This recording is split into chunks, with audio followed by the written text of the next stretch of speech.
दोस्तों, बहुत लोग पूछ रहे थे कि ये नई फिल्म वॉर 2 आखिर है क्या ये वॉर मूवी का सिक्वल है या फिर बिल्कुल नया चैप्टर। तो मैं आपको बता दूं, वॉर 2 सीधे तौर पर वॉर 2019 का कंटिन्यूएशन है, जहां कबीर यानी ऋतिक रोशन की कहानी हमें फिर से देखने को मिलती है। लेकिन इस बार खेल और बड़ा है, स्टेक्स और भी ऊंचे हैं और दुश्मन पहले से कहीं ज्यादा खतरनाक। कहानी शुरू होती है कबीर से, जो कभी रॉ का सबसे खतरनाक और भरोसेमंद एजेंट था, लेकिन अब वो सिस्टम से अलग हो चुका है। लोग उसे गद्दार कहते हैं, पर असलियत कुछ और है। कबीर के दिल में अब भी देश के लिए प्यार है, लेकिन सिस्टम के झूठ और बिट्रेल ने उसे बागी बना दिया है। इसी बीच एंट्री होती है विक्रम की, जिसे निभा रहे हैं JR-NTR। विक्रम नया एजेंट है, स्मार्ट, शातिर और ऐसा शेर जो हर चाल का तोड़ निकाल सकता है। उसे एक ही मिशन दिया गया है, कबीर को हर हाल में रोकना। और यहीं से शुरू होती है बिल्ली और चूहे का खेल। कबीर हर बार विक्रम से एक कदम आगे निकल जाता है। कार चेज, हवाई जहाज में लड़ाई, गोलियों की बरसात,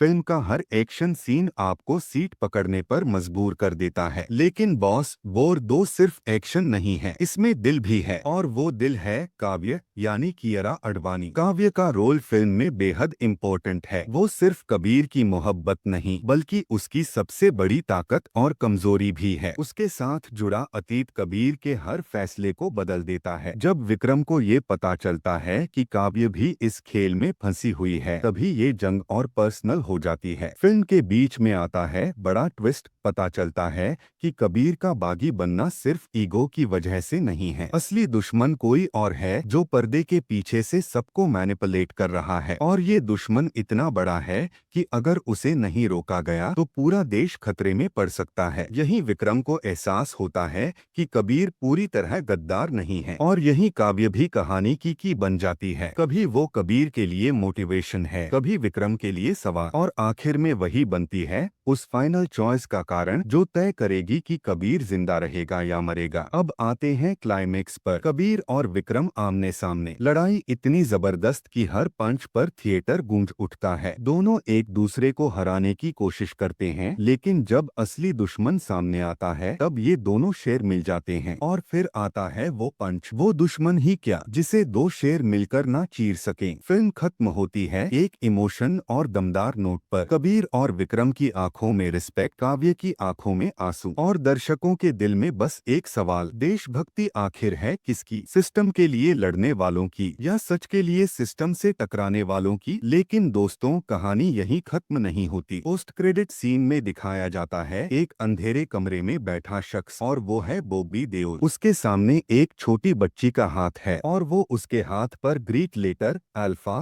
का टैटू बनाता है। बच्ची पूछती है ये क्या है, और बॉबी देओल धीमी लेकिन डरावनी आवाज में कहता है alpha, the first, the fastest, the strongest. यहीं से पता चलता है कि स्पाई यूनिवर्स का अगला चैप्टर होगा अल्फा, जिसमें नजर आएंगी आलिया भट्ट और शर्वरी वाह। तो दोस्तों, ये थी पूरी वॉर 2 की कहानी और उसके बाद का धमाकेदार टीजर। अगर आपको ये एक्सप्लेनेशन पसंद आया हो तो वीडियो को लाइक करना, चैनल को सब्सक्राइब करना और अपने दोस्तों के साथ शेयर करना मत भूलना। मिलते हैं अगली वीडियो में, तब तक के लिए जय हिंद।